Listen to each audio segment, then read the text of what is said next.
لە کات و ساتێک داین دڵەکانمان ئارامی تایدا کەم بۆتەوە، دڵەکانمان ئۆقرە نین، دڵەکانمان ئاسوودە نین، دڵەکانمان بەختەوەر و خۆشبەخت نین. وامان لێ هاتووە گەیشتوینە تە ئاستێک لە بێئومێدی، هەندێکمان ئاوات بە مردن دەخوازێت، تەمەنای مردن دەکات، دوعای مردن لە خۆی دەکات، دەڵێ خوایە بمبەیتەوە، خوایە لە ناوم بەریت. بۆ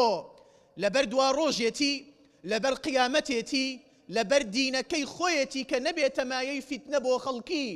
و لەبەر ئیمانەکەی خۆیەتی کەوا تووشی فیتنە نەیاد لە دنیادا، نا لەبەر دنیایەکی بێنرخ، لەبەر دنیایەکی هیچ، ئاوات بە مردن دەخوازێت و تەمەنای مردن دەکات و دوعای مردن لە خۆی دەکات. لەبەر ئەوەی کاکم